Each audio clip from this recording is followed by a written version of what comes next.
There right now, because there is no actual legislation that defines things in a particular way, it is difficult. I'm not making excuses, but it is a little difficult for the layperson within various ministries to make that kind of a determination. We also have to recognize that there is a disconnect in some way. Yes, Zion may not be completely disabled to the point that he will always need supervision. He will always need help. He will never be able to have a particular quality of life that makes him independent. The problem begins, though, is that the education system does not give him the kind of support that he would need to become independent in any case. The health system also, to a large extent, does not give him that kind of support. Nikki, for those of you who don't realize, Nikki's in Tobago, I'm in Trinidad, and we in Trinidad very often say we need to move to Tobago because Nikki is talking about being able to get therapies for herself, which we in Trinidad cannot. And speaking to Mama Coco the other day, she asked me like about the number of therapists, that sort of thing, who are around. And according to the Occupational Therapists Association of Trinidad and Tobago, we should have something like 500 occupational therapists to cover the entire lifespan of Trinidadians, from how many do you have? newborn to elderly, and all the disabled in between. How many do we have? We have less than 30. We have less than 30, right? And God. a good portion of that 30 only graduated very recently. The reason they only graduated very recently is because the Occupational Therapists Association have been agitating and advocating for years to get a local master's program done. They were finally able to get a partnership with the University of the Southern Caribbean to get that done. And I want to pay tribute to Leslie Garcia and the Occupational Therapists Association, because what they did is they came together and said, we are unable to give the kind of care that we want to give to our clients. So we in have order a for duty you, of care to so our in order for you, clients to improve the situation. So we are going to do what is necessary to try to make things better for our clients. And I'm really very glad for them that they did that. Yes, Mama. so in order for me to really absorb what you're saying, that and to see if it makes sense or not, first if you could tell us how many disabled or different people do we have in Trinidad and Tobago? Do you know? So maybe we don't know. We don't know. Well, that is how I could say that 30 sounds crazy. All right. Now, here's the thing. When I am generally speaking, I prefer to use the World Health Organization statistics not because they speak directly to Trinidad and Tobago, but because there is enough data out there for them to say with a certain amount of confidence that it is reasonable to assume that you've got about 10 to 15% of your population being disabled. And you go up between 10 and 15, the less developed you are as a country. The So reason why based on my dear, I so love you being here. But based on you're now saying how much percent. So could you average how many people? Because if the balance at 30, minimum 130 to 140,000 people minimum, and this is all kinds of disabilities, ranging from chronic to disabilities that you develop as you age and everything in between. So we're looking at minimum 130 to 140,000. However, Central Statistical Office can only admit to something around 5,000 or 6,000 people in terms of their count. And that is for a number of reasons. Central Statistical Office has been working with some difficulty in getting an accurate count. But then the census that is done, it's a self-response census. So the enumerators do to respond according to what the head of the household says. And So, had so, numerous so said Tracy, they've had difficulty in getting a head of household to admit that someone who is disabled lives there. So honestly, we don't have the good data within Trinidad and Tobago. But I really feel that if we were to work as a people, as a government, as a society, in terms of planning, if we were to plan that we have, even if you say 60,000 people who are able, then you can be. hello, I think they're trying to jam Tracy here. But something just pop up in me to say right now is that the question I have to ask, I don't think I want to put Tracy on that spot.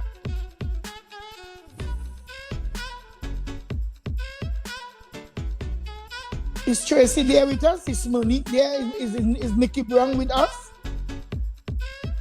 Nikki, can you hear me? I'm here. Simone, can you hear me? Yeah, we hearing you. Yes, I can hear you. Yes, I'm hearing you. Well, Tracy, it's Tracy speaking. I'm not hearing Tracy. See, it's frozen. Oh, no, Yes. It seems like if she has frozen up there. But Mama Coco, Yes, I'm hearing you. 1 The minute. thought- 1 minute. I wish. Yes, well, she's up. Go ahead, Dexter. the thought that come to my head, I think that the people of Trinidad and Tobago needs to probably organize themselves and begin to galvanize for these No, Shanika, laws See, it cake already. This too to sweet. be Give it me yogurt. implemented. Because if Go for yoga. according to our national anthem or the spot for the love of liberty, we said that every creed and race shall find an equal place, right? And I think it's unfair to label one as having too much and one as having too little. When we are dealing Down syndrome is Down syndrome. I don't know what it's. When you exactly, want to classify and deny a mother. because when you We are have mothers, going to hear from Rachel now. I have some questions for Rachel. Rachel, can you tell us how much it costs you per year for diaper for your daughter? All right. Before we get to the cost of her pampers, could I say something? Yes. With assess the grant that they say they have for special needs children. It is extremely difficult, to access it. When you do get the grant now, you have to pay for therapy. Therapy is not free. Therapy is very, very expensive. Right? And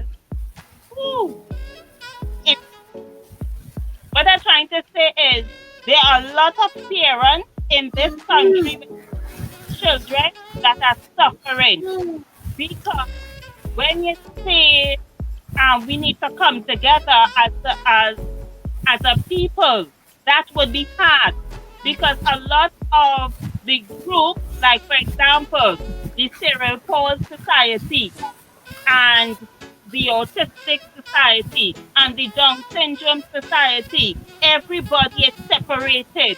They're not together as one body fighting for all of us have special needs children, and children should be recognized, and all of us children need the therapy, right? And that is what is causing the biggest problem. Because, like, for example, my daughter Catalina, she doesn't have a specific bracket to go in. And she's not the only child in this country that is in this rare case. Where does Catalina fit in? And, right, let's jump into the course of Catalina's pampers and all. Right? Catalina cannot wear the reasonable brand of pampers like Chickies or Teddies.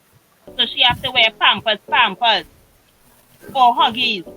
And you're buying 2 boxes every month. That's like $460. Then you have to buy the white, which is like a big box to last you the month, would be like $130.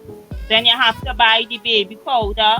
So all in all, that's the Pampers, the powder, the white will come up to like $623 a month, right? And not even talking about so you receive, how much do you receive, if you can say it? Catalina gets the child grant. She does. Right?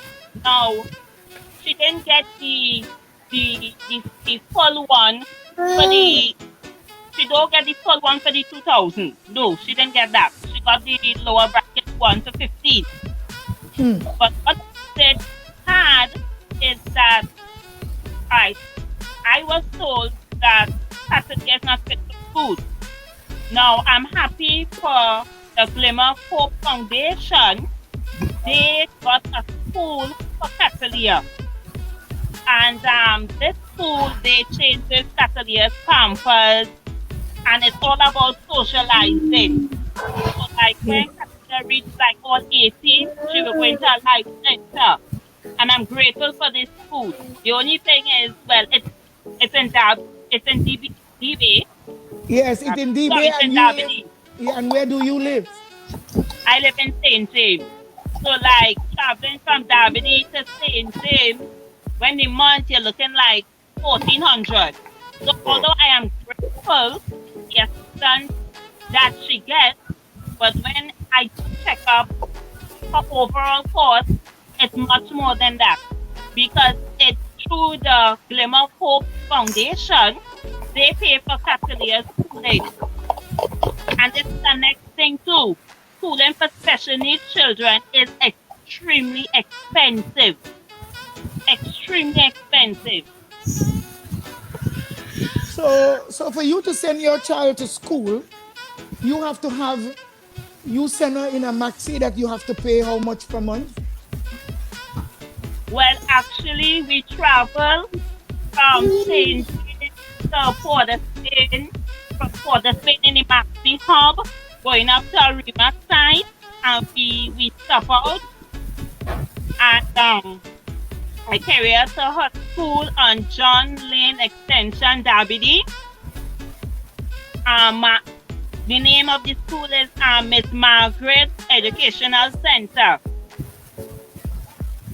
Where what I like about the school, there is special needs children there, and there's also normal children there. So Catalina gets a chance to relate, to play, to interact with other children.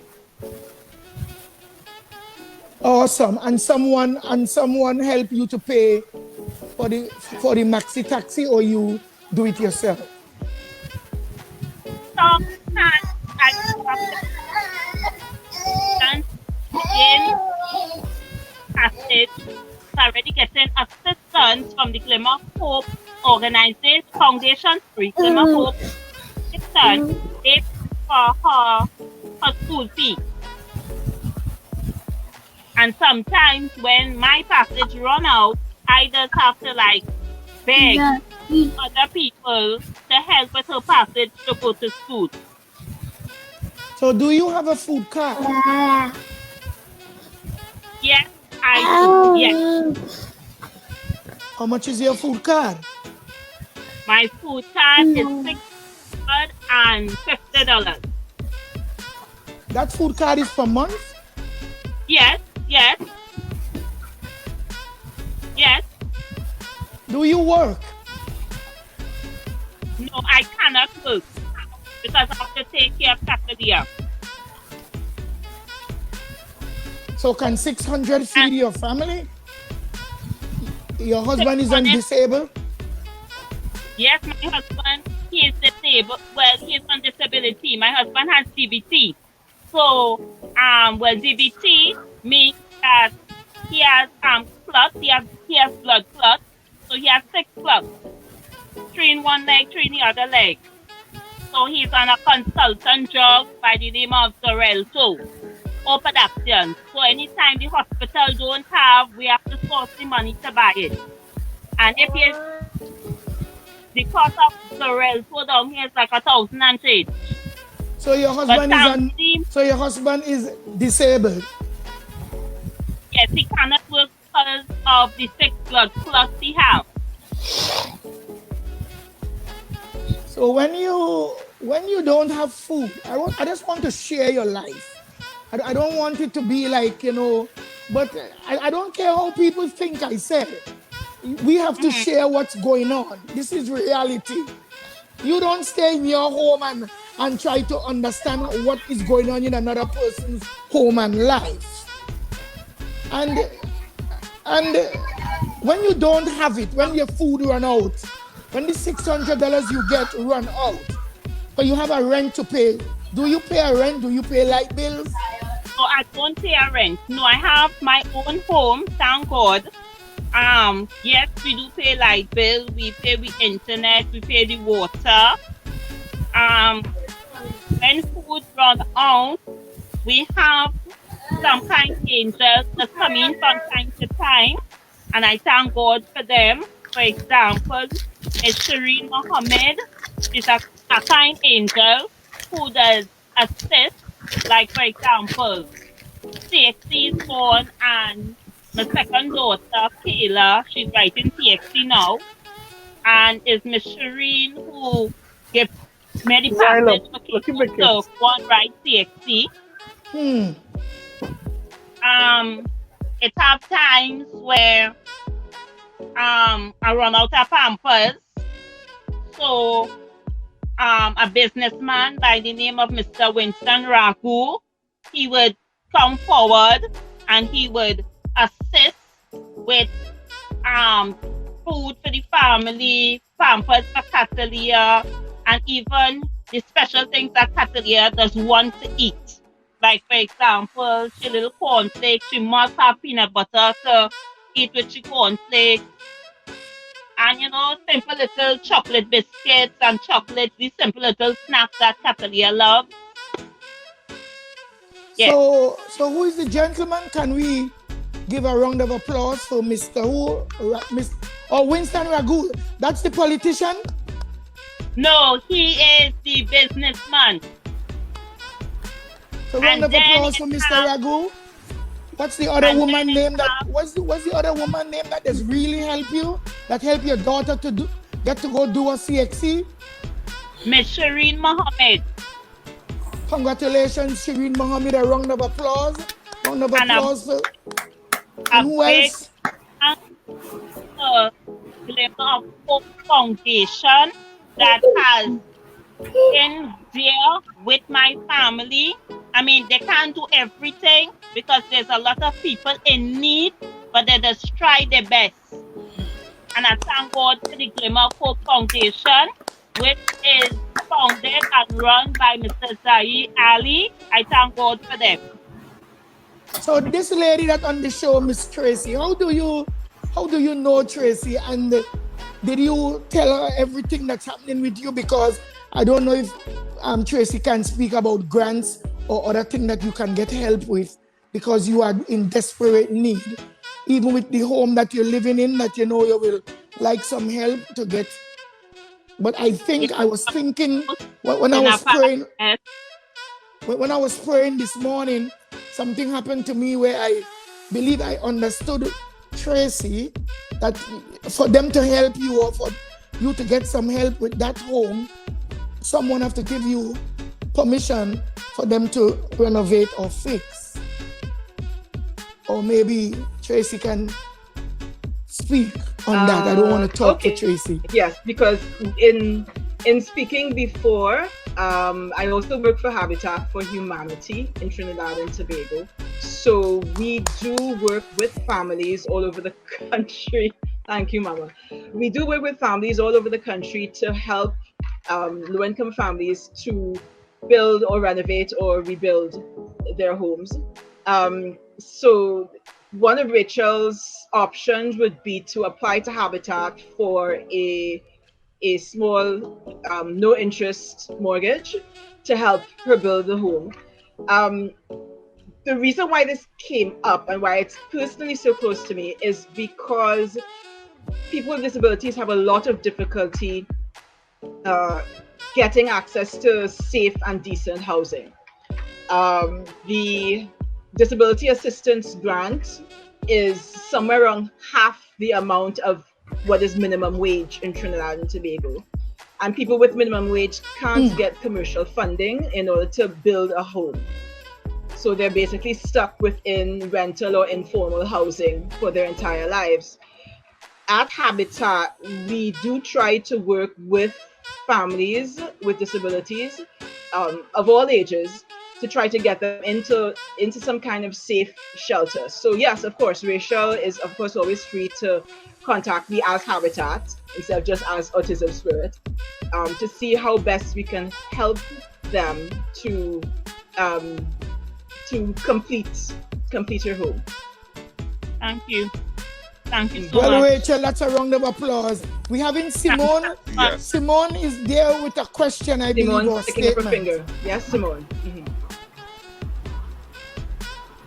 So, after sitting here and honestly saying, listening to what this mother with an 8-year-old child is going through, it definitely, it bleeds my heart. Me too.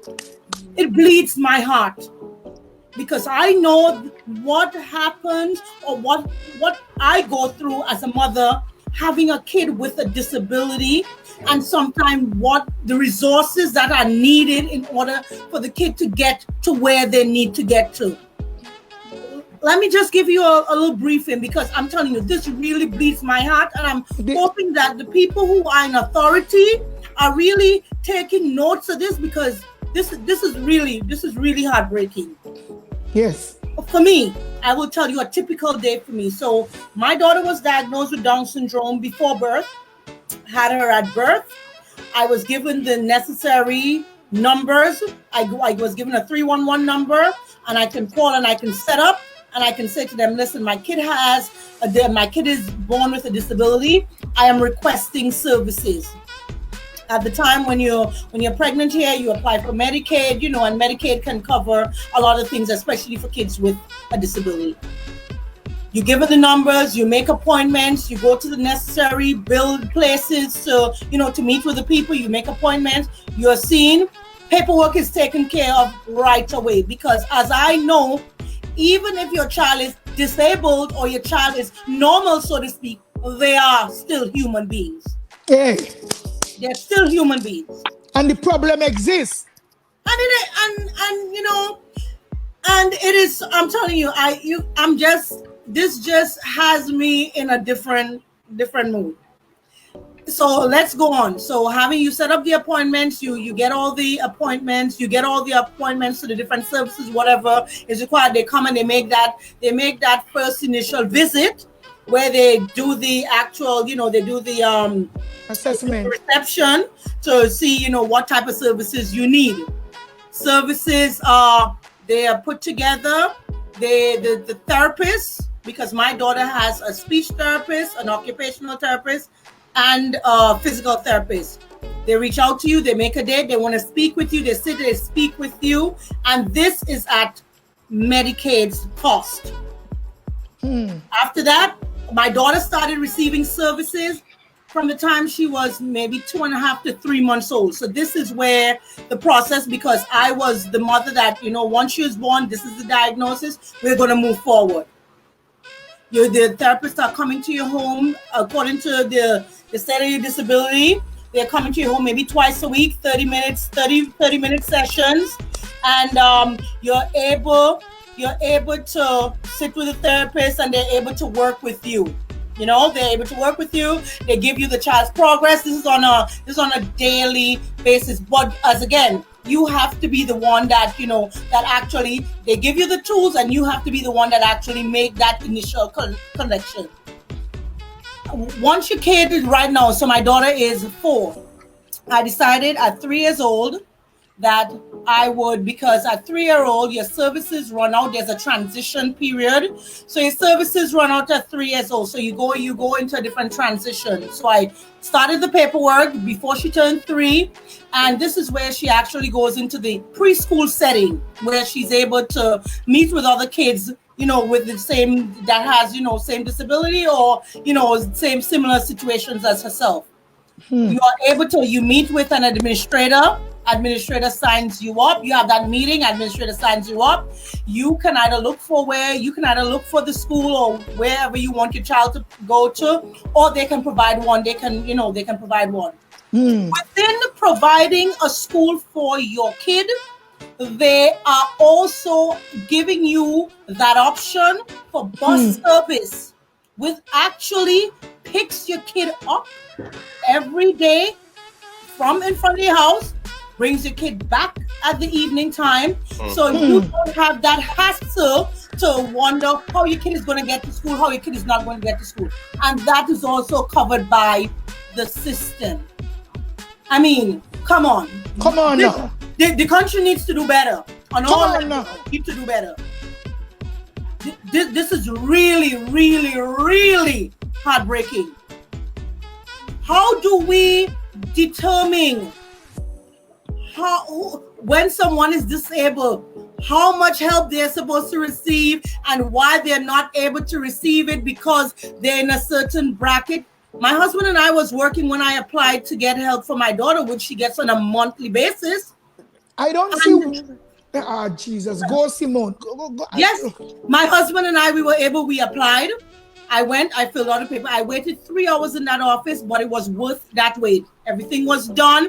The approval came in, I think, 2 weeks after. But it's not an option to deny someone with a disability any type of funding. It's not an option. You doing your evaluation based on what? Based on a law or a rule that's supposed to change in our country up to this date?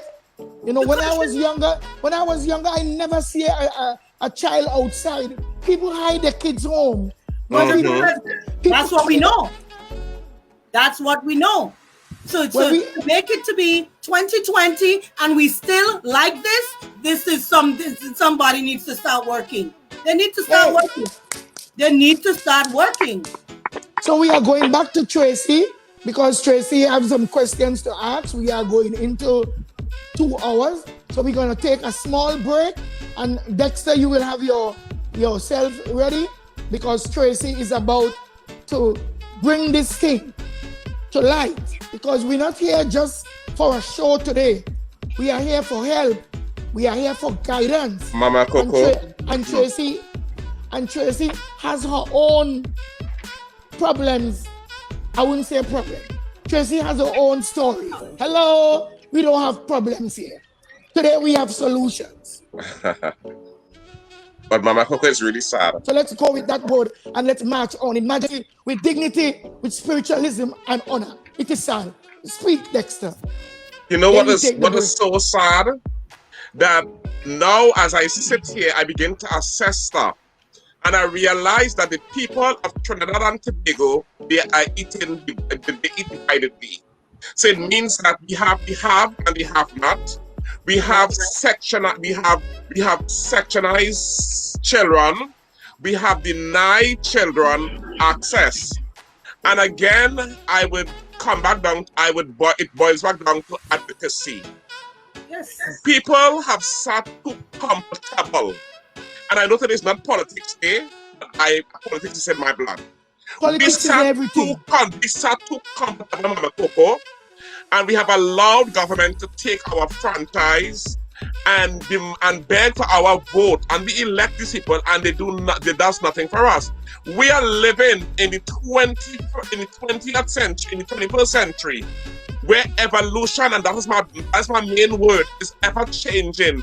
Things are evolving. You created from 36 seats. You created an additional seats to make 41 seats. You build hospitals here. You build schools here.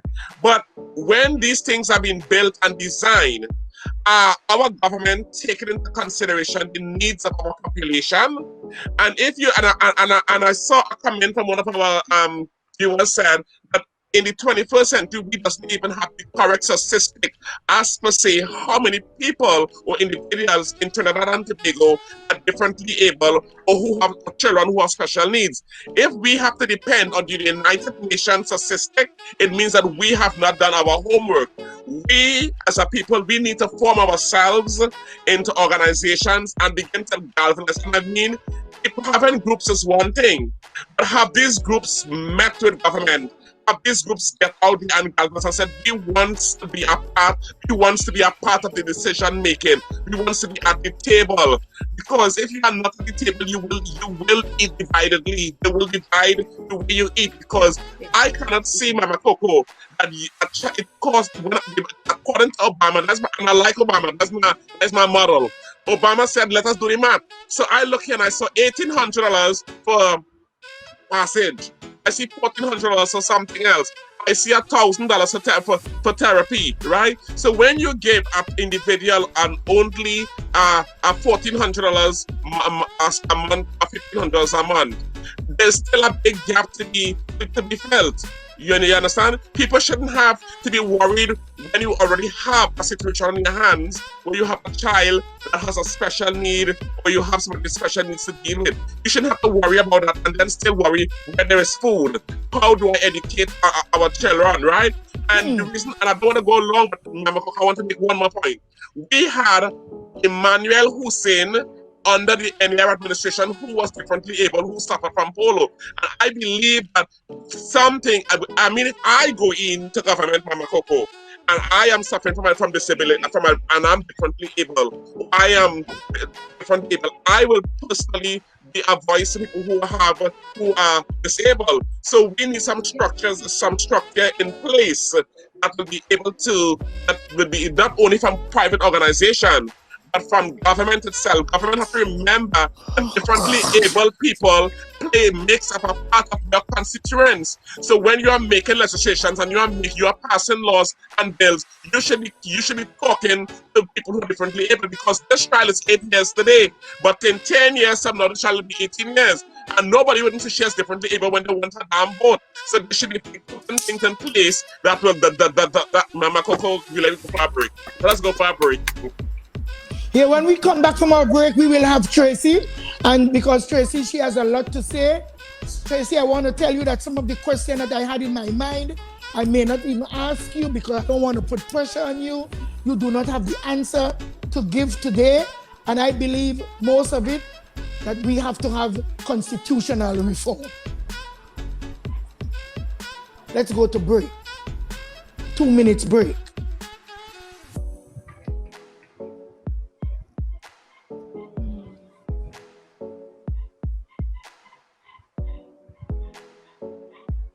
We're not going on the break? You're watching Live with Mama Coco, a current affairs and lifestyle program that touches on what matters to you. Know someone who would benefit from watching this live? Go ahead and share it. Know someone who would be a great guest for Live with Mama Coco? Go onto our booking page to enter their contact information or call 702-577-0848 to talk to a member of our team. Want to take a piece of the show with you? Then don't forget to check out Mama Coco's Life and Style Shop, where you can purchase copies of Mama Coco's book, Unbreakable Spirit, or get your emblazoned apparel with some of Mama Coco's favorite sayings and one-of-a-kind artwork. Live with Mama Coco is produced and distributed by Girl Powered Success. Revelation 12 and 11 says, and they overcame him by the blood of the Lamb and by the word of their testimony. Hallelujah! The blood of Jesus, step on the line. The blood of Jesus, step on the line. The blood of Jesus, step on the line. The blood of Jesus, step on the line. The blood of Jesus, step on the line. The blood of Jesus, step on the line. The blood of Jesus, step on the line. The blood of Jesus, step on the line. The blood of Jesus, it deserves me. Say protect it, cleanse me and shield me. Say from the attack of the enemy. Whatever Satan send, he can't touch me. Blood of Jesus, it's a cover.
Well, we are back.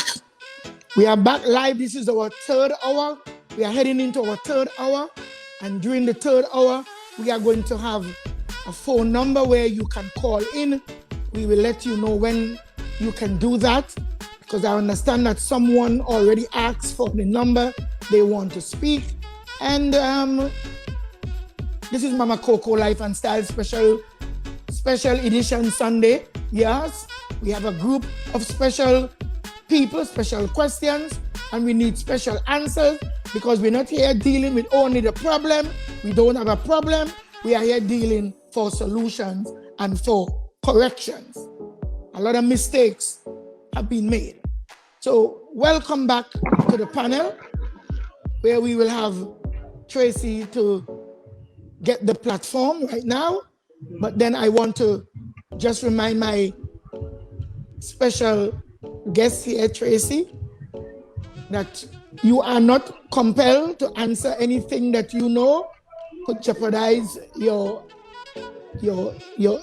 job, your profession, because you are working with the government of Trinidad and Tobago, and you are here just, you're not working. Well, Tracy, you signed a waiver, and the waiver stands. You are not compelled. We can ask the question because we want the people to know that we are in tune of what's happening, but you don't have to provide all the answers. I want to thank you.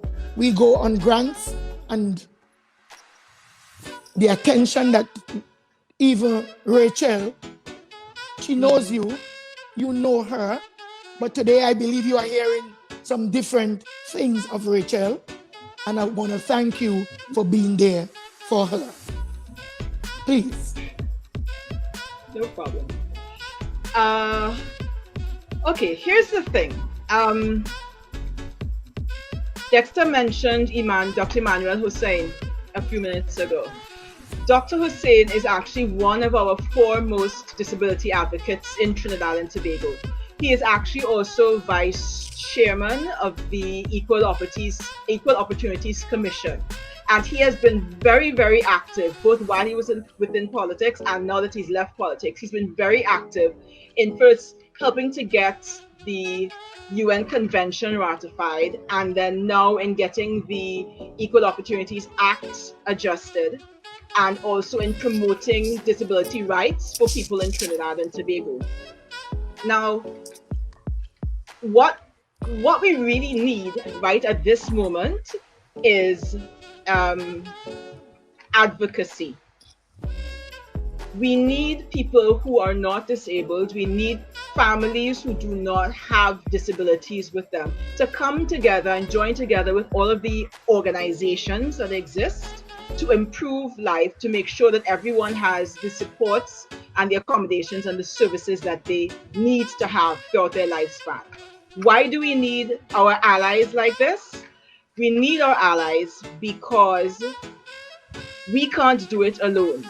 The Consortium of Disability Organizations is one of the overarching organizations that gets us all organized and helps everybody to advocate together and separately for rights. But they are made up of people who are disabled themselves.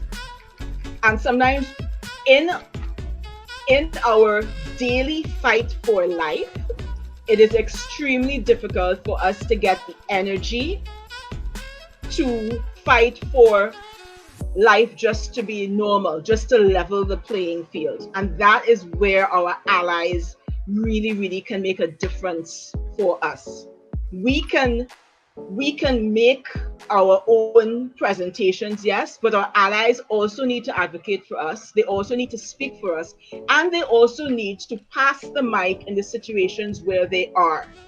If you are, for instance, on a health and safety committee in your organization, in the corporate world, we're asking that you make sure that your committee also looks at how the disabled will access all of your services, from your disabled employees through to your disabled customers.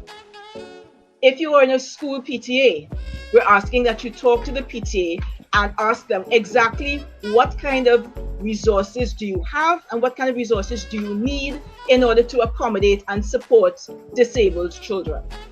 This is the kind of help that we all need, because if you advance the causes of people with disabilities, it will make life better for everyone. Here's a good example. Dexter's wearing glasses. I'm sure if I took off my contacts and Dexter took off his glasses, we will be blind the same way.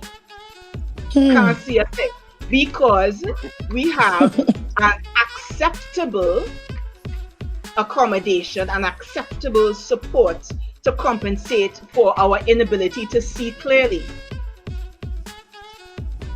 We need to make sure that the supports and services and accommodations that the people who are disabled need throughout their lifespan are seen in the same way. Not just acceptable and necessary, but ordinary. They need to no longer be seen as special needs. They are just needs. Nothing special about them. It's just what we need in order to live a happy, fulfilled, thrilling life. That's it. We need to function. That's right.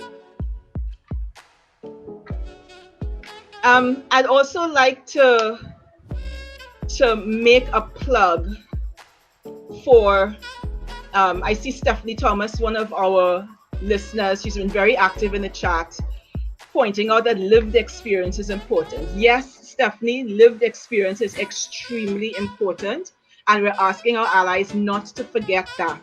We're asking our allies to remember that if you are not disabled yourself, you need to start to trust the word of the people who are disabled. Trust the families. We are not out to dig out anybody's eye or to get more than we need or more than we are, maybe you think we're entitled to.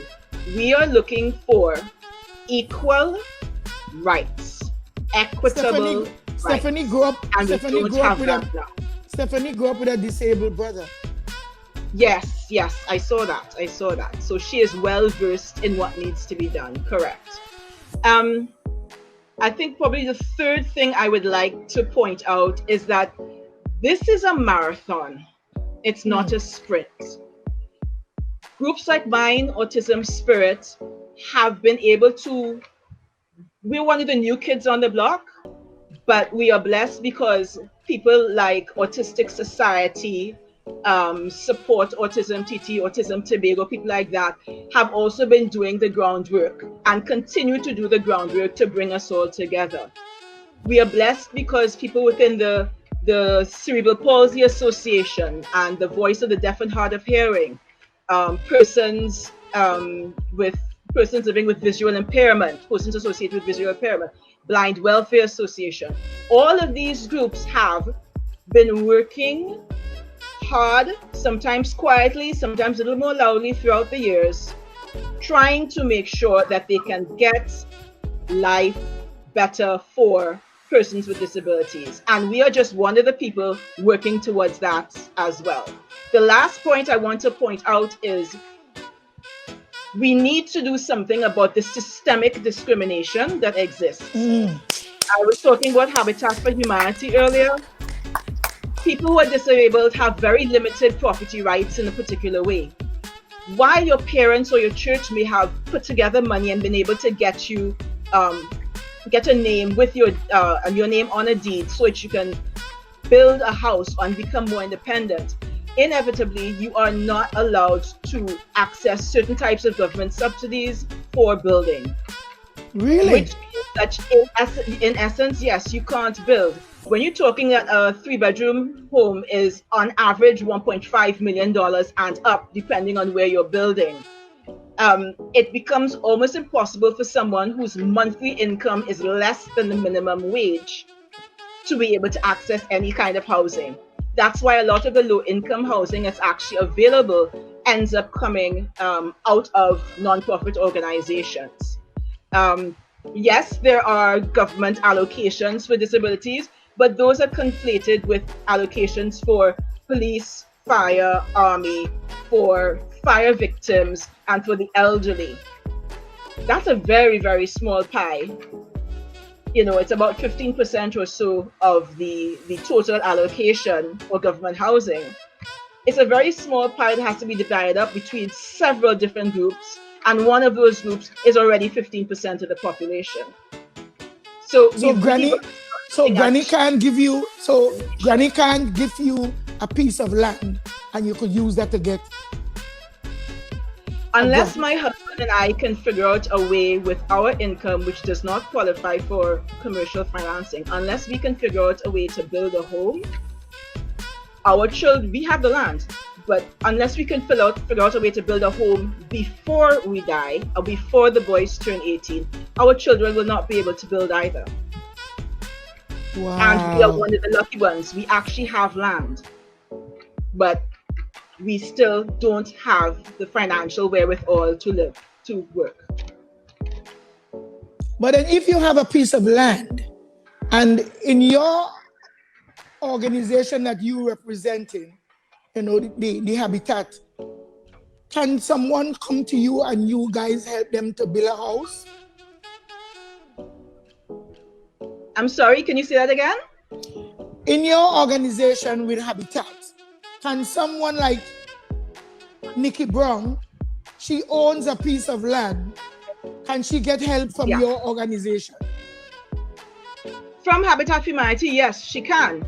Nikki, you may not be aware, but a couple of years ago, Habitat did a major project that is specifically trying to advocate for the Housing Development Corporation to change that particular ownership of land regulation, which basically says that if you own or are part owner of land, you can't even apply to get a government subsidy to build, right? In that process, we happened to meet a young man called Andy out of Point Fortin. Andy is deaf. His parents had left him land with an 80-year-old wooden house on it. So of course, you know, it was not livable. And we were able, fortunately, with the help of generous donors and the good hearts, hands and minds of our volunteers, including within the deaf community, we were able to come together and build a house for Andy on his land. If we had not been able to do that, Andy would still be living in that, well, it wouldn't still be up because it was getting blown away. He would still be living on that lot of land with no actual house on it. That is the kind of thing that needs to be done. Through Habitat for Humanity, we get donors to fund the upfront costs of building. How do you get donors? Yes. Donors to fund the upfront costs of rebuilding, and then the families will actually pay back a small mortgage. So it's even possible that people can donate the amount to, say, put up a roof on a house, or they can donate an average person. I'd like to cover a mortgage for a family. Our average mortgage is about 700 TT, which is about 110 US, I think. So you could actually have someone say, okay, I would like to cover a mortgage for a family for 1 month, for 2 months, for 3 months. So that is something that we have come up with. And it's a formula for helping particularly disabled families, who are most of the low-income families. It's a formula to help disabled families get some kind of independence. Because as I said before, the disability grant, and I was glad that Dexter went through the list of possible expenses. The disability assistance grant that exists now comes to about 55% of minimum wage, which means that it really cannot keep body and soul together.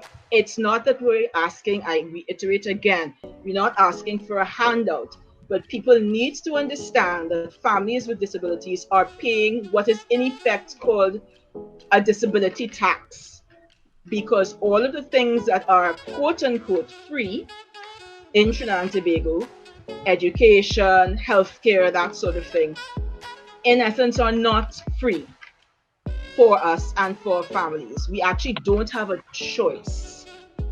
in Why paying not? for private school for children because the mainstream system does not accommodate them. We don't have a choice in terms of paying for private healthcare in many cases because the mainstream system cannot accommodate it. Nikki, your finger is up waving madly. And so is Simone. Tracy, you are very Go ahead, right Nikki about or that. Simone. You're very Take it right away. about that because simply me accessing the genealogy test, I had Nikki or Simone, can you guys just, any You're one of you hearing could me? start and Yes, I say, think Mama wants to talk. You hearing Go me? ahead, Mama. Okay, continue, Simon. Nikki.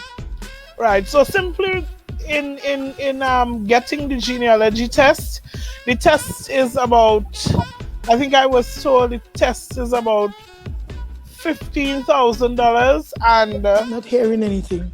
they were supposed to through the So she healthcare can system. speak up because we're not hearing anything.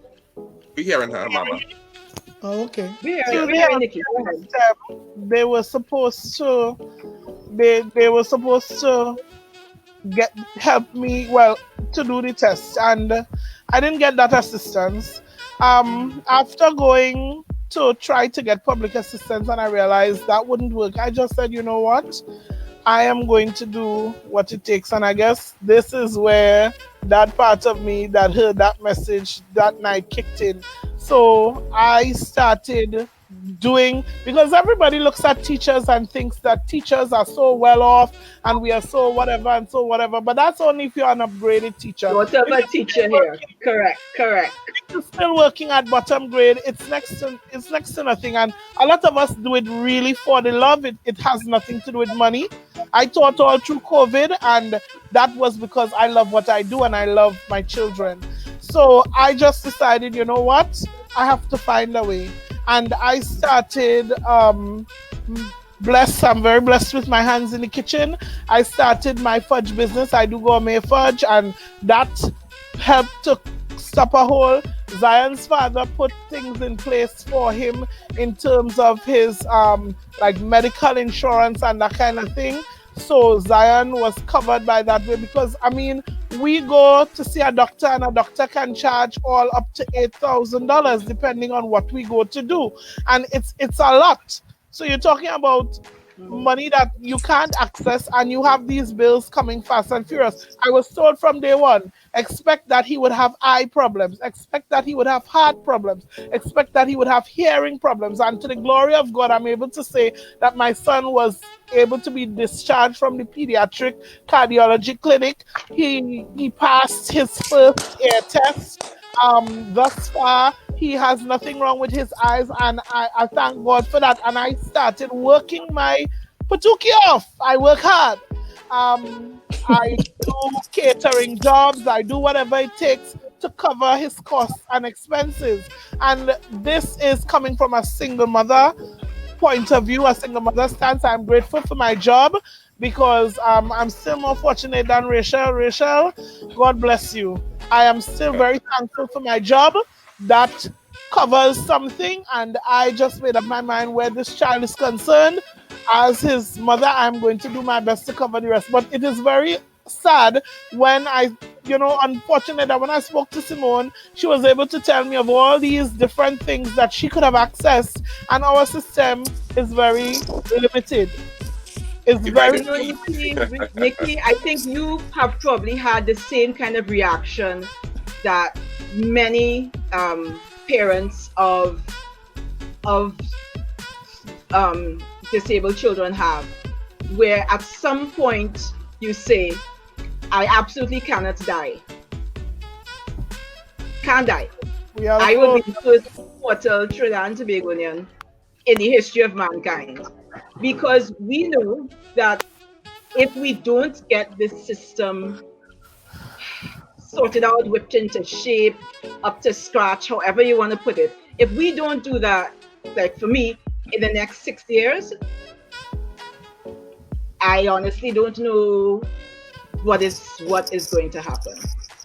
I think we all feel that at some point, and that's why we are all becoming far more assertive. We're all speaking up a lot more. We are all feeling far more comfortable saying yes to the things we want and far more comfortable saying no to the charity that sometimes comes forth. It's not that we are not grateful for help, but this is not a question of charity. This is not a question of doing what's right for disabled citizens because it makes you feel good. This is because it's a human right. And everyone should realize that it is unacceptable socially that disabled citizens should be living like this in 2020. Just simply no. Because his doctors, the lady and the welfare officer saying to me, so you can't get the doctor to say, and he wouldn't get it if the doctor doesn't say he's completely disabled. I said, so why should the doctor lie? I said, and worse yet, why should you limit the talent that your son has? I said, I'm very proud of my son. I'm very proud that he is mild. I'm very proud that he has the chance to be able to meet and surmount his challenges. So if it's that he cannot get this grant, that is fine. He and I will find it a way. It ain't fine. And it's not fine. Because what she's saying might be consoling to she, not to you. Because he still need diapers. He still needs special food. He still needs everything. He still needs you to pay more attention to him than a normal, I wouldn't say normal, but than a child that doesn't have its needs. Typical child. A typical child. So I don't see what clarification she's making or how much she could console you. This is this is what I'm saying. It cannot be because and there is no such thing. There is no such thing as mild Down syndrome. There is no mild. Take the mild out. It just is. It just is. But they have categorized it as to who they wish to extend help to and who can access the help. Let's go there. That's it. They didn't. So let's go into that. Let's don't boil it down with what she wants to say and you leaving, telling her, well, that's okay. Lady, it's not okay. And furthermore, you're not walking in my shoe. So you can't tell me whether my toe fitting or not. These are how we're supposed to go into offices and speak and go to our representative and speak. And this is how we're supposed to go into a election booth and vote. We're voting because we have problems that normal day man on the street and in offices cannot fix. And this is why all as parents, all of us have to be on point all the time.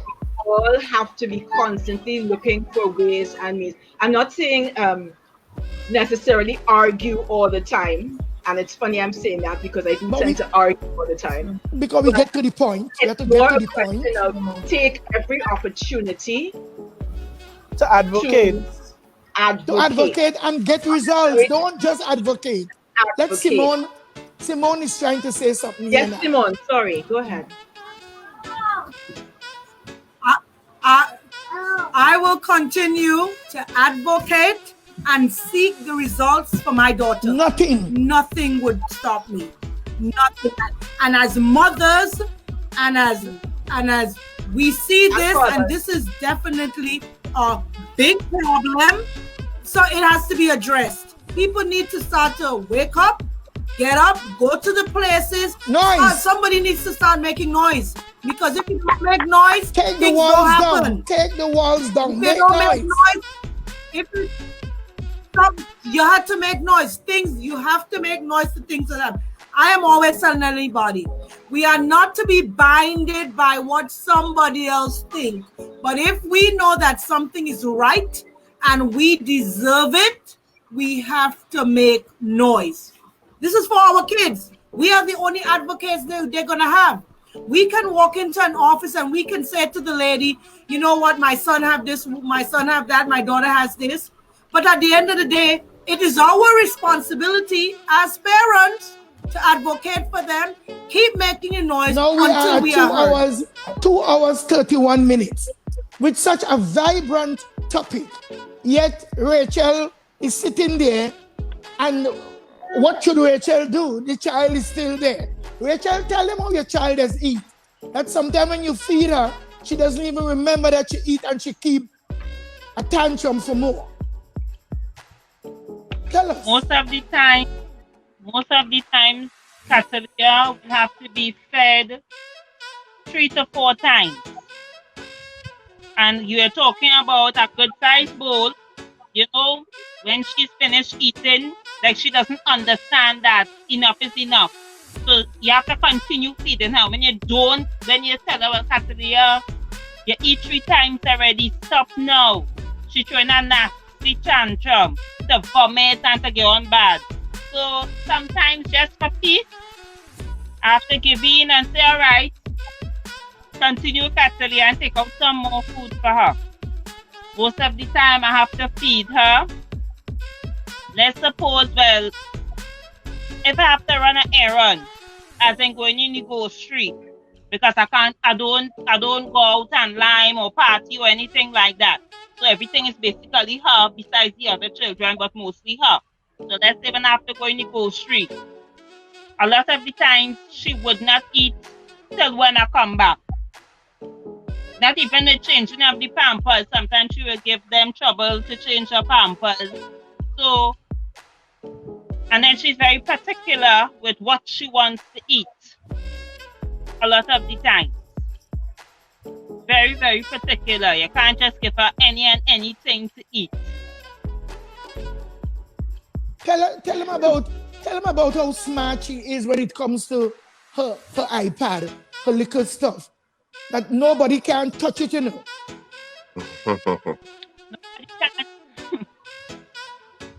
Nobody can touch Catalina's tablet. You know she has the tablet. Well, to know that, right, it has 2 hearts to the back of it. And when you turn it on, you're seeing her face on it. And she knows that it's hers, right? You can leave her with it. It will calm her down. She goes up on YouTube, and amazing enough, she would sit down and she would listen when she's ready in a good mood. She would listen to people making the eating sound, if they're jumping in the bouncy castle, or I think it's ASRM they call it. She loves to listen to those type of songs. And it does calm her. But it is amazing, like when I've tried doing communication, putting on communication apps on the tablet, but unfortunately she doesn't really understand how to use it. But like if you're doing like basic infant puzzles, she would understand how to put it together. So she's very diverse and she loves music. She loves to dance. Mama Coco has a question up here. They're asking Rachel, does your daughter have a wheelchair? How do you transport her to the different places? Catalina could walk. So what we do is we travel, right? Now, because traveling is so expensive, I don't have a car, but I have my learner's permit. And well, before COVID, I was paying the $150 to learn how to drive. I don't know where the car going to come, but it's my dream and my goal to get a car because it will be easier for Catalina and the rest of kids, but especially Catalina, because especially it have the times where she wants to take off her clothes and she will be comfortable. Even like when rain falling and like she has to go clinic, and next thing too, she's very easy to catch the cold and stuff. So she has to take tonic because her immune system for some reason it's not high. So she's very easy to catch the cold. So I have to give her, it's like a trial basic with different types of tonic that would work. and then basically with what I could afford, to be honest. So, Amelia is saying here, Mama right. Coco, that she said, my special need grandson eats a lot of his special food, and I'm in the kitchen 10 times a day. So you are seeing here that what I'm seeing here is that children with special needs need additional. So that means if you are buying a regular monthly grocery, and let's say $1,500, you need to buy 2 times that amount, because this special child eats more and they eat special things. And I mean, kids are in general, whether they're special need or they fully need, whatever need, kids in general like special things. I just have to do that in the house here. There are days when Zion doesn't want food. There are days when he doesn't want food. He just wants fruits. So on those days, Zion will eat through a $30 piece of melon, a $30 slice. That's the big slice. He will eat that in the morning. He wants one in the evening. He will eat yogurt. He just wants bananas. He wants grapes. And you're looking at a food bill of that for that particular day of maybe up to $120, $150, because on that day he will not eat the rice, he will not eat the pie, he doesn't want the snack, he just wants his fruits and the yogurt. And on that day you have to accommodate him. It's not easy raising special children. Well, you know, I always try to put it in this perspective of pregnancy. Look, the issue is it's their sensory needs. Okay. And part of the reason why people say that they only want special foods is because that in a world that can be very confusing and very scary because things are changing all the time, it is about the only thing that can be controlled, right? And they know that if they go to KFC on January 1st, 2000, and then they go to KFC on December 31st, 2001, 2 years later, the KFC will taste exactly the same. No worries, no surprises, nothing to worry about. However, if we try to fry chicken at home, it will taste one way this way, it'll taste one way another way, it'll taste a different way again. Because you know how we season, we just put seasoning until the spirit of our ancestors say, all right, that's enough, child. That's enough garlic. And some days the ancestors not really paying much attention, so your hand a little heavy. Or some days the ancestors bought paramount seasoning, so you're using that instead of just plain onions. And the kids were like, are you trying to kill me? Are you trying to poison me? What is this? This is not fried chicken. So they tend to rely very much on having at least that element of control, at least that element of normalcy, at least that element of, yeah, mommy and daddy love me and chicken nuggets taste the same all the time. So from our family, it is, yes, mommy and daddy love me. We will eat oats twice a day. I don't fuss. And on the days that he decides he just wants fruits all day, I'm like, yeah, well, when I was pregnant, there were a couple of weeks there where all I ate was fruit. So, hey, it's what you need to do. What I want to counsel, I counsel parents on this all the time, is keep a food diary, keep a journal, and just try to make sure that they're getting their nutrients across an acceptable period of time, say about a week or so. Make sure they're getting their proteins, make sure they're getting their minerals, they're getting their vitamins.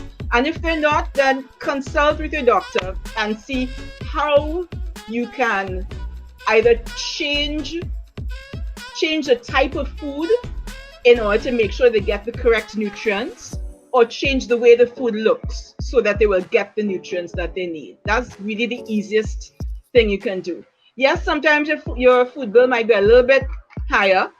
Yes, True Value is glad to see me every once in a while on Redcastle Supermarket, but it's what you need to do because there are kids and they have to be fed.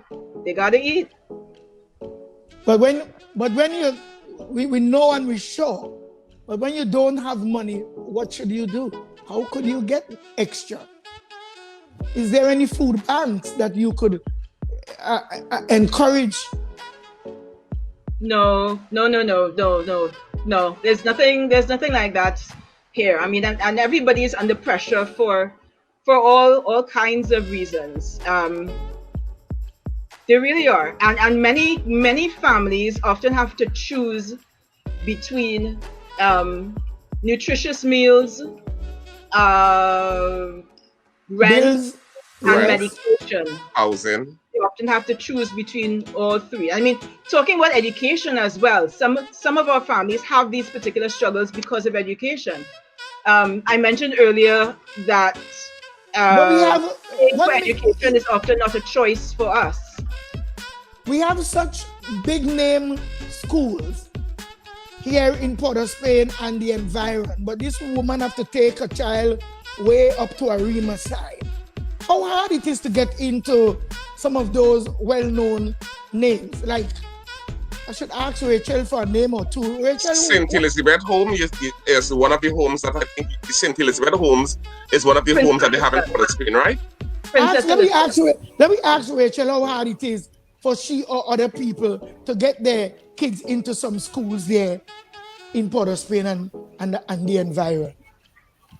Rachel. Well, first things first, it all has to do with, all right, like Princess Elizabeth and Lady Hochoy, right? There are different classes or brackets of special needs children, right? And to my knowledge, they don't cater for every bracket of special needs child, right? So if your child does not fall in that bracket, you're looking at, you'll have to pay.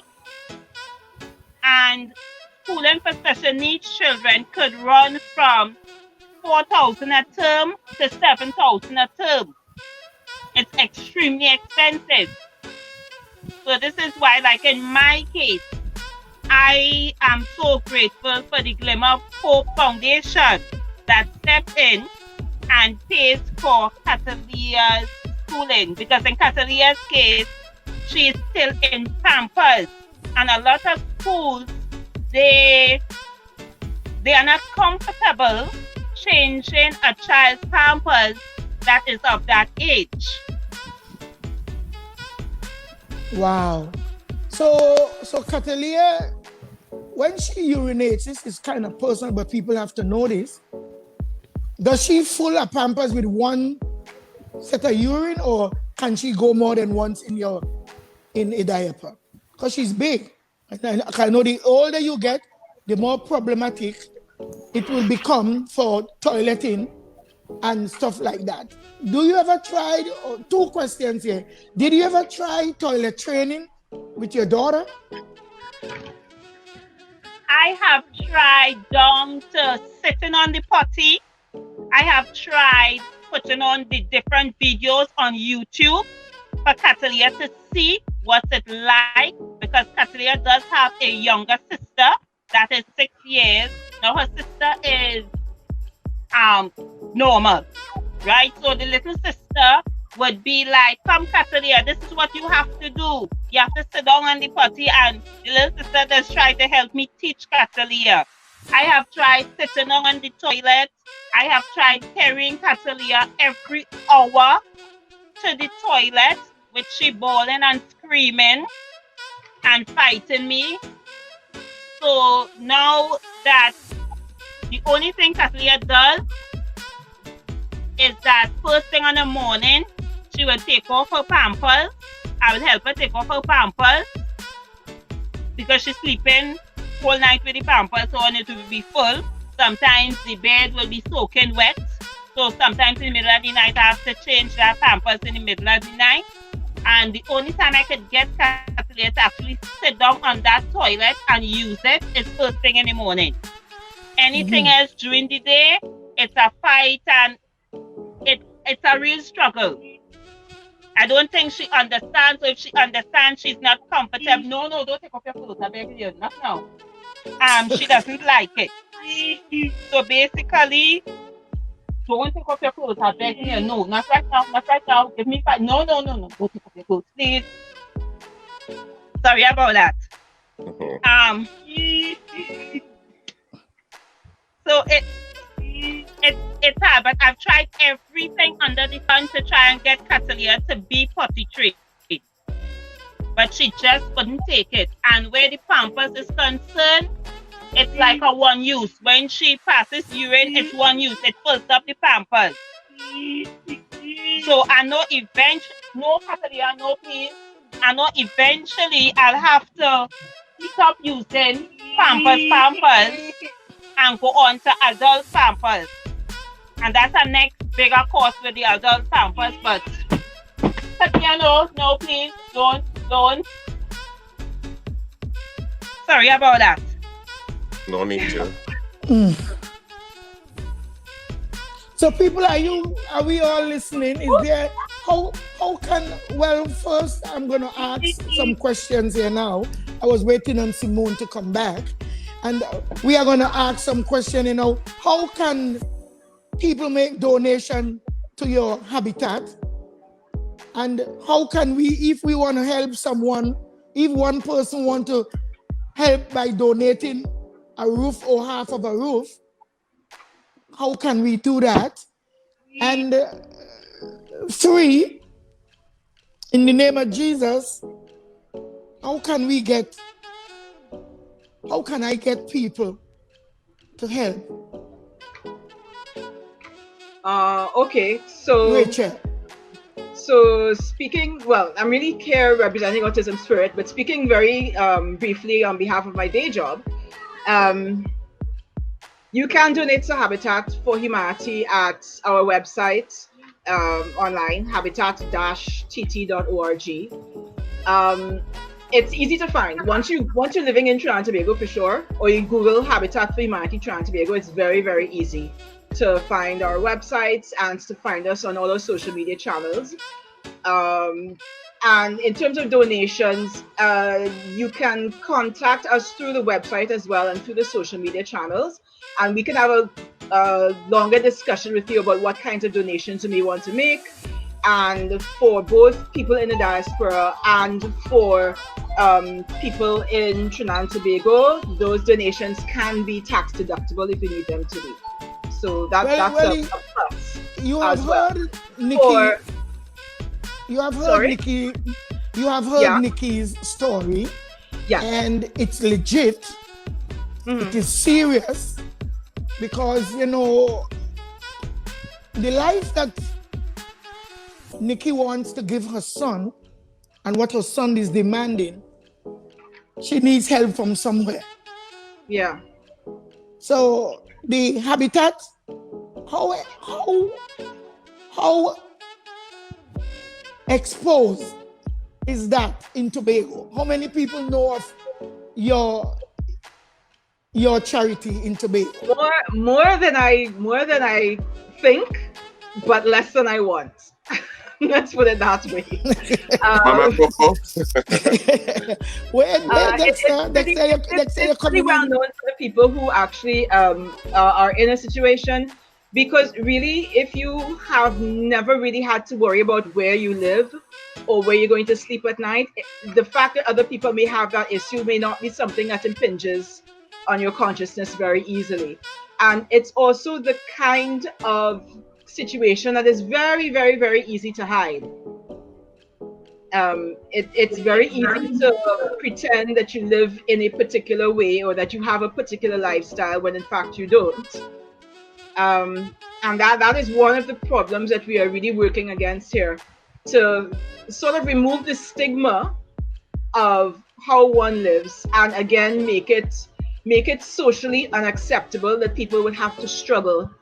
Thank you, Mama Coco, for the line there. Yes, trying to make it socially unacceptable for people to have to struggle to have somewhere safe and decent and affordable, most importantly, to live. And that affordability is extremely important, because with that comes the concept of being able to plan for the future. If you're not constantly living paycheck to paycheck every 2 weeks and still trying to figure out monthly rents it becomes really difficult to look forward and figure out what else you can do and have a long-term vision of life. It's hard to even plan for things like education, and especially for families in our circumstance where we're also dealing with disabilities, when inevitably we're going to have to pay for education for our children. It becomes even more important that we can have that kind of support to at least make having a home easier to get, so that then we can focus a little more on the educational needs of our children. I want to point out again there are people who don't quite understand this in Trinidad and Tobago, that private education is not an option for families with special needs. It's not an option at all. We have to, in many instances, pay for education just so our children will have a chance. My son started out in a government primary school, and after the first term, we had to take him out because we realized that they were not prepared to work with him. And work with him literally just meant sit down and encourage him to open up in a new environment and trust the people he was with and talk to them. That's what it was after one term in first year. When we moved from first year on, when we took him out on the Tuesday, and the Wednesday we went to my nephew's school, Strategic Learning and Special Education Institute in Trin-City. We went to them and said, hi, could you at least have a look at him, talk to him, and see if you'd be willing to take him in? Not knowing if we'd be able to pay, but right now we were just trying to figure out where he could go to school. Where can he fit in, yes. Right. And they said, fine, bring him in on Thursday, let him stay with us for a bit. I dropped him off with fear in my heart. When we picked him up, he was happy, he was chattering, he wanted to go back to school the next day. And when they spoke to us, they said, well, look, he's reading several years ahead of his age. We can't put him with the older group because he is far too young to be with that group. But you need to forget about the school books that you have for him there, get him these other books. And he's really thrived since in that environment, simply because, and I'm stressing this, simply because the teachers in that school, God bless their hearts, treat those children like their own and are willing to put in the work. Correct. Willing to put in the work. Well, Tracy, you have Not started. much work at all. It literally is just getting the children to trust them, which they do with love, compassion, caring. And then when you meet the children where they are, with love, with compassion, you can bring them along to where they can grow and help them to fulfill their potential. That's what special needs schools are doing in Trinidad and Tobago. Some with more success than others. I think they should speak about your school. I don't want to generalize it because other people not saying what you say. The thing is, the special needs communities in Trinidad and Tobago, and I'm talking specifically about the schools themselves, there are a number of government special needs schools. There are many more private special needs schools, but all of us within that educational community understand and accept and are advocating for all children in the same way, because we see their potential and because we know that if resources are put in place, every child can thrive in that way. And by resources, I mean things like accommodations for exams. I see up on the screen there, you asked me to talk about accommodations for SEA. The application for SEA accommodations process has changed in the last 2 years because parents advocated for that change. Because parents said the current system is not working, the current system is doing our children this service, you need to fix it. How quick do they fix advocacy. I find this is going on for so many years, and all we hearing, they have plans to do. We gonna do. What is happening? By the time they're ready to do, some kids already reach 18 and then they throw them out of the system. What I am talking about is that we ready to... That is part of the problem, as I said earlier, about statistics and knowing how many people we have in the system. We do need to approach things in a very, very holistic way without silos. Well, we have some questions. We have some... Sister Tracy, we have some questions here for you. Because the answers that you're giving is what we going after all these years. The questions that we posing to you and the answers you are providing is answers that we needed 15 years ago. And we still don't get that yet. So let me go into question like, tell us more about your sons. What were your sons' interests? No, what you... I don't want to use the word problems.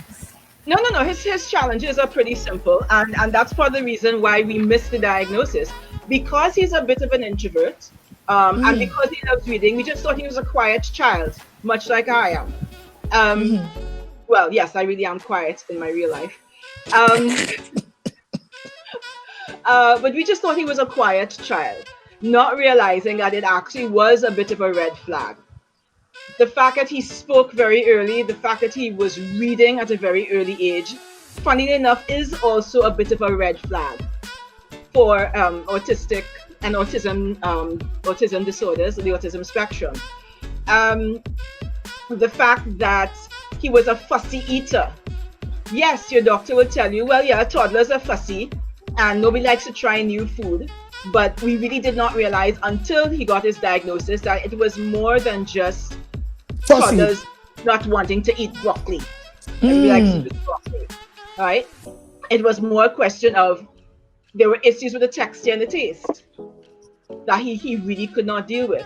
It was not just a question of he likes to be off in a corner by himself, and if you call his name, he'll ignore you until he's ready to take you on. No, it needed more time to process the fact that you have called his name and that you want him to do something. Now, if you tell a typical child, if Nikki yells across the room, Zion will look up and will come across to her. Zachary, if you yell Zachary's name, he will continue what he's doing because yes, he's processing, but then he's waiting for you to say something. Okay, you said my name. Do you want me to get up, do a dance, throw my fire engine in the air? What do you want me to do? And you have to be really specific sometimes in order to get him to do things that you need to do. And it's really just a question of knowing your child. So it's a very different. It's a question of knowing your child and figuring out what makes them tick. Yes. It's not hard.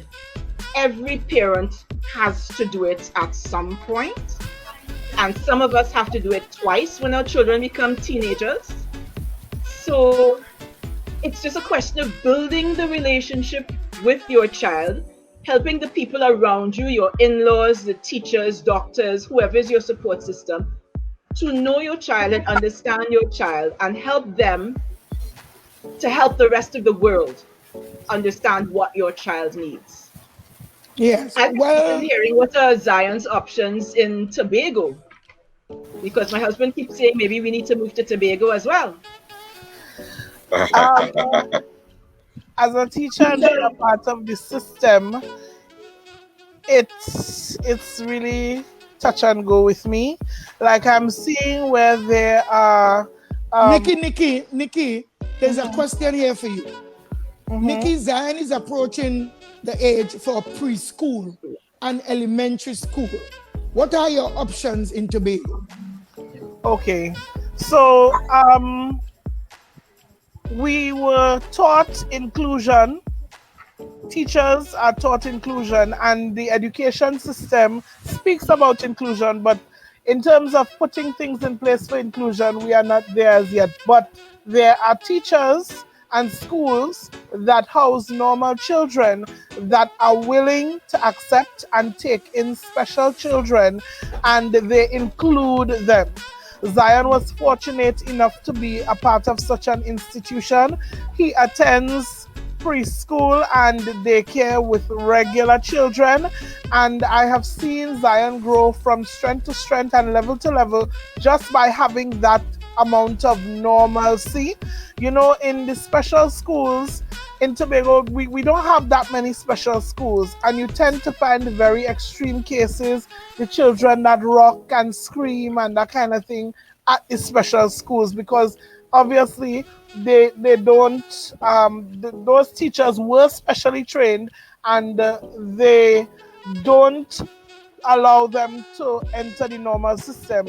But children Zion that are fairly mild, when they do their assessment, there are schools that are willing to take them, so therefore they go in as an inclusion, and the teachers are very willing to work with them.